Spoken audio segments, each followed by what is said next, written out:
Hello' everyone, welcome back to my channel.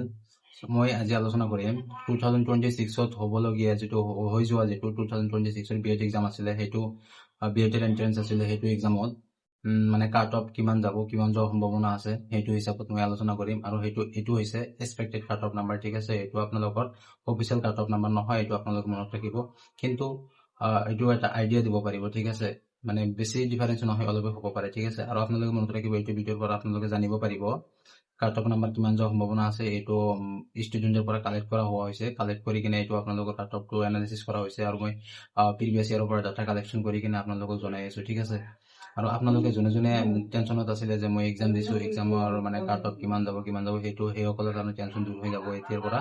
চ' ভিডিঅ'টো আপোনালোকে চাই থাকক। আৰু আপোনালোকে এটা কাম কৰিব, আপোনালোকে কিমান স্ক'ৰ কৰিব পাৰিছে, মানে সম্ভাৱ্য কিমান স্ক'ৰ আহি আছে আপোনালোকৰ এনচাৰ এক্সাম দি অহাৰ পিছত, আপোনালোকে যিমান স্ক'ৰ আহি আছে আপোনালোকে কমেণ্ট বক্সত আপোনালোকে জনাব পাৰে, ঠিক আছে। আৰু সেইটো হিচাপত যি আপোনালোকক সুধিবলগীয়া আছে আপোনালোকে কমেণ্টত জনাব পাৰে, ঠিক আছে। মই এনচাৰ দিবৰ কাৰণে ট্ৰাই কৰিম, ঠিক আছে। চ' মই আৰম্ভ কৰিছোঁ। চ' 2025ত যিটো এক্সপেক্টেড কাট অফ আছিলে, যিটো অফিচিয়েল কাট অফ আছিলে, সেইটো হিচাপত আপোনালোকে জানাই, গমেই পাইছে হয়তো। আপোনালোকে যদি চাইছে ক'ৰবাত চাব পাৰে, এজনে পাইছিলে 286 নাম্বাৰ পাইছিলে। আপোনালোকে গমেই পাইছে 286 নাম্বাৰ জেনাৰেলৰ হয়, সেইটো টপ ওৱানত আছিলে, ঠিক আছে। কিন্তু যোৱাবাৰতকৈ এইবাৰ যিটো এক্সাম হৈছে, সেইটো এক্সাম যোৱাবাৰতকৈ এইবাৰ এক্সামটো অলপ টাফ আছিলে। তো সেইটো হিচাপত মানে অলপ ৰিজনিং আৰু মেথছৰ পাৰ্ট অলপ কি আছিলে, মানে ট্ৰিকি লেভেলৰ আছিলে। সেইটো হিচাপত মানে কাট অফটো অলপ কম যোৱাৰ সম্ভাৱনা আছে। যোৱাবাৰত যেনেকৈ কাট অফ আপোনালোকৰ চাইছে 210 মান গৈছিলে, মানে 210 মান গৈছিলে জেনাৰেলৰ কাৰণে, এইটো চিষ্টেমত গৈছিলে, ঠিক আছে। এইবাৰ সেনেকৈ চিষ্টেম নাযাব, অলপ কম যাবৰ সম্ভাৱনা আছে। ধৰক 195ৰ পৰা 215 ইমানখিনি থাকিব পাৰে। 215 নাযায়, 203 205 এনেকৈ চিষ্টেম যাব পাৰিব, ঠিক আছে। কাট অফ যিটো আছে 2026ৰ জেনাৰেলৰ কাৰণে হয়, ঠিক আছে। OBC MOBC এইবিলাকৰ কাৰণে কাট অফটো অলপ কম আহিব। আপোনাৰ ধৰি লওক 190ৰ পৰা 200লৈকে যাব পাৰিব, ঠিক আছে। তাৰপিছত আপোনালোকৰ যিটো ST আৰু ST হিলছ, ST আৰু SCৰ কাৰণে অলপ মানে আৰু ডাউনত যাব।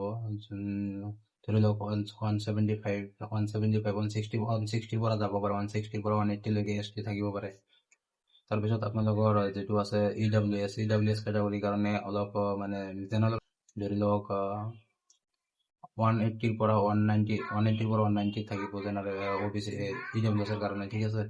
তাৰপিছত আপোনালোকৰ বহুতে চিন্তা কৰি আছে যে প্ৰাইভেটত চিট পাম নে নাই, প্ৰাইভেটত 120 পাইছোঁ, প্ৰাইভেটত চিট পাম নে নাই। তাৰপিছত 140 পাইছোঁ, প্ৰাইভেটত চিট পাম নে নাই। তাৰপিছত 150 পাইছোঁ, প্ৰাইভেটত চিট পাম নে নাই।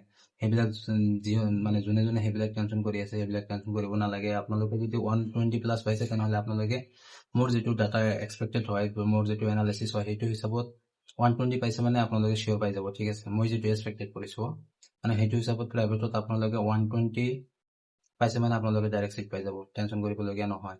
আৰু আপোনালোকে কোনে কিমান স্ক'ৰ কৰিছে আপোনালোকে কমেণ্টত জনাব। আৰু ভিডিঅ'টো যদি ভাল লাগে, এটা লাইক, এটা কমেণ্ট, এটা শ্বেয়াৰ কৰিব। আৰু পৰৱৰ্তী ভিডিঅ' চাবৰ কাৰণে মোৰ চেনেলটো ছাবস্ক্ৰাইব কৰিব।